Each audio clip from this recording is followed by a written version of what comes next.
you know, they don't need web developers anymore. But a big realization just hit them, and everyone came back to reality that ChatGPT really isn't that good as yet. It isn't good that as yet. But me personally, I don't think it'll be that good because there's a certain way how I would like to use AI. But I'm not gonna explain that here because you're gonna pay me for this knowledge, man. Like I've been grinding for ChatGPT for 4 plus, yes, for 4 plus months now, and the big realization I've noticed with it is that there's a very very very certain way how we have to use it. And yeah, I won't lie, you gotta pay me to know that, man. So I wouldn't say it out like that. So all right, let's just go into this video real quick. Hold on, let me just share my screen real quick. Okay, yeah, you can see it. So all right, let's get into it. In March 2025, the programming world went mad with a disease called the vibe coding mind virus. For those who have not yet been infected, vibe coding is a term coined by ex-OpenAI wizard Andrej Karpathy, where you fully give in to the vibes, embrace exponentials, and forget that the code even exists. This term has taken the world by storm, and virtually every code influencer on the internet right now is following in the footsteps of Apex indie hacker Peter Levels, who recently Yeah, to touch on that real quick. Like anyone that tells you that there's this very quick scheme to like make as much money with AI, especially with like coding and stuff like that, like it is cap, bro. Like don't get me wrong, like ChatGPT can improve your speed of work, but it doesn't mean that it would improve the quality of your work. Because if you watch my previous streams and you would have seen that I'm building a me time gift shop right now, and you're seeing that ChatGPT right now is struggling to, like, I asked it a simple question of, yo, look to add this change the color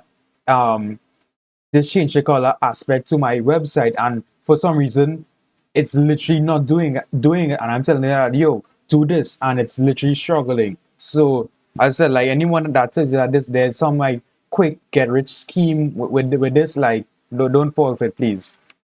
Vibe coded a crappy real-time flight simulator MMO with JavaScript. Then he leveraged his large Twitter following to sell in-game advertisements and make a ton of money. You gotta respect the pure tech bro genius here, but the problem is that now everybody is vibe coding crappy games and flooding the internet with more and more AI-generated slop. But according to Oh yeah, and also as well, I fall for this as well.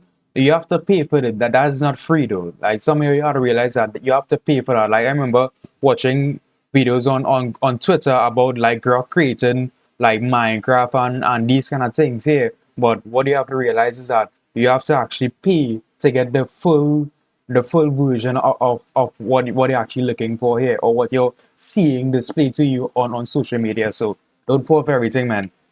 the CEO of Anthropic, this is the way. He recently stated that in just 12 months, virtually all code will be written by AI. And in today's video, we'll look at real-life examples of when vibe coding goes wrong, and check out some awesome tools and techniques to help you vibe properly. It is and to touch on that as well too, that is true. I believe that it's either Meta or Google mentioned that, like, I think they said 80% or 70% of the code is from AI. So it clearly is, it clearly takes up majority, or say that it clearly handles majority of the hard work, but that 20% is that 20% is still important because it just cannot provide that 100% code. You as a web developer now have to be able to put together the code that it produced for you. So yeah, that's just something to keep in mind.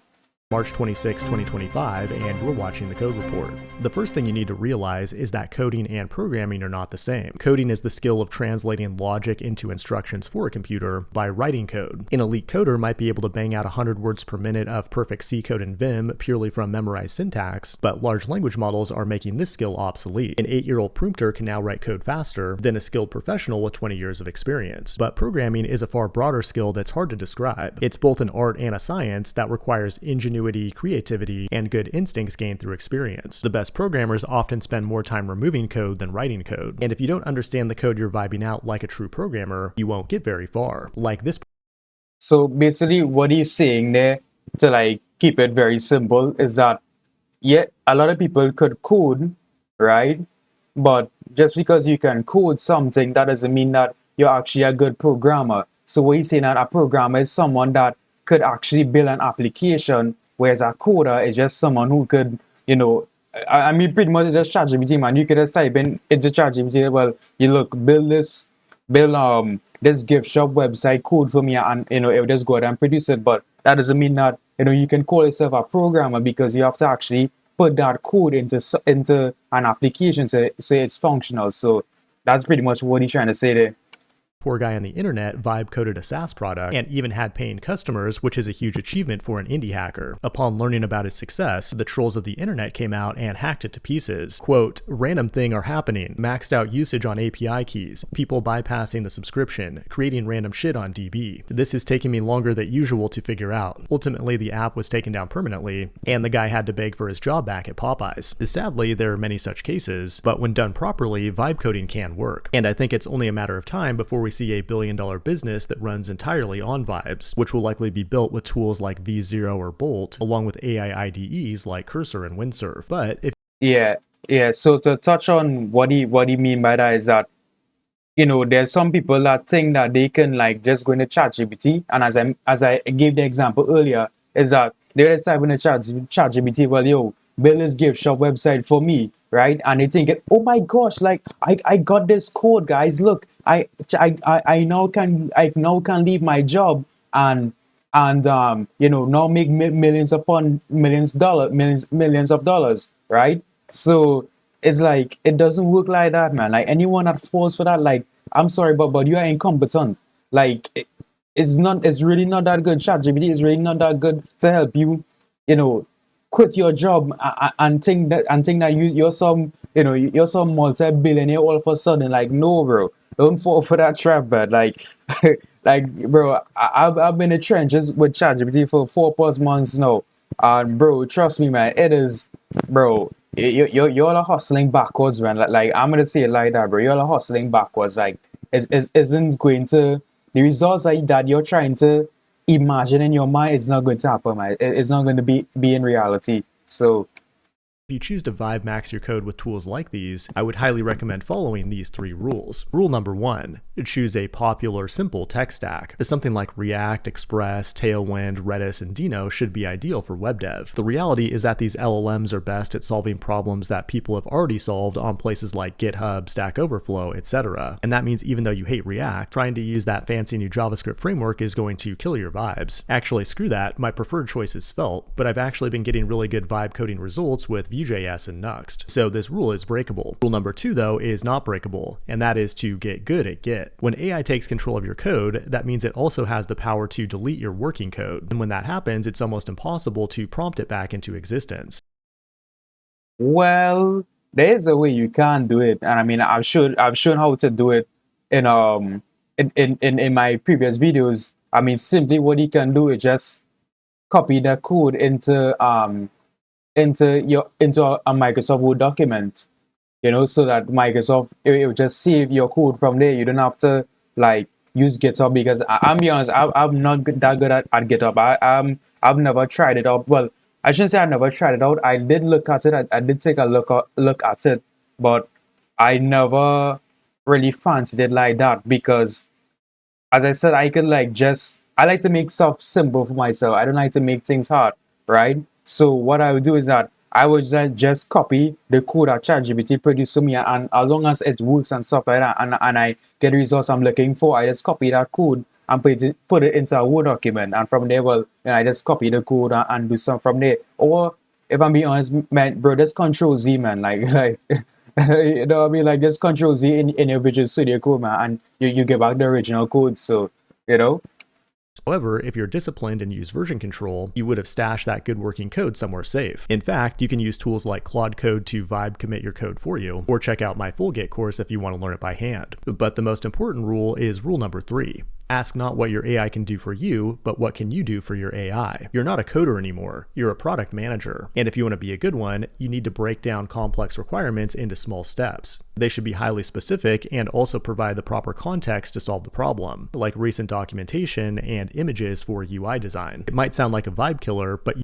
Yeah, so pretty much basically he explained as well exactly what I do as well in my previous videos where I have where I always tell everyone that yo, you have to be very, very detailed and very straight to the point and give it data so that you can get the best results from the AI. So a lot of people they just think again that they search ChatGPT, well, look to build this gift shop website for me, right? And they don't get that. When he tell ChatGPT, well, build this gift shop website for me, it's like ChatGPT is going to build it, yes, but it's not going to build it to the requirements that you have in your mind. So hence you have to be very detailed and be very specific on exactly what you want from the AI so that you get a good result. So just keep that in mind.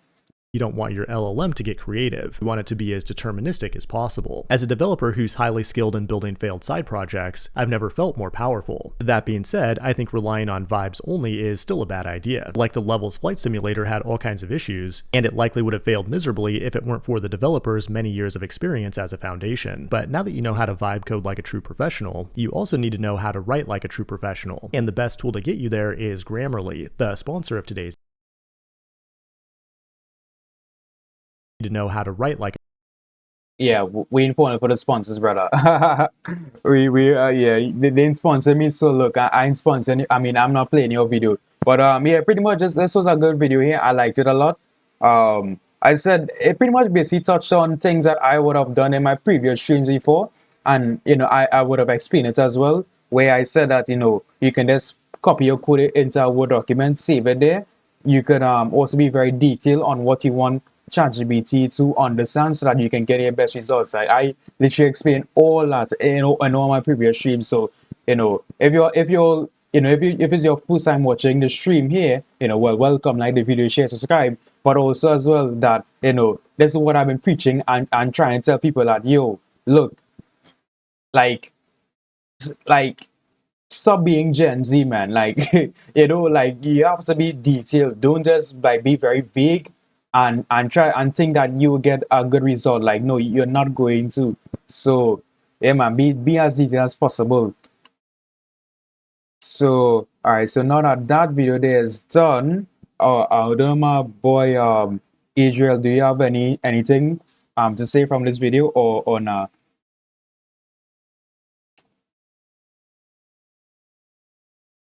Yo, you there, bro? Yeah, bro. No, it was really interesting. On the basis of the developers' point of view to the programmers and how we really take for granted not using ChatGPT properly and thinking that AI would be like the two of us now instead of like a gateway to be able to be a better version from yesterday to today now, you know? So I find it was informative. And you as always on point with your commentary. Yeah, man, I appreciate it, man. I appreciate it. So let's get into the second topic now. So my second topic was, and I use ChatGPT as well to like kind of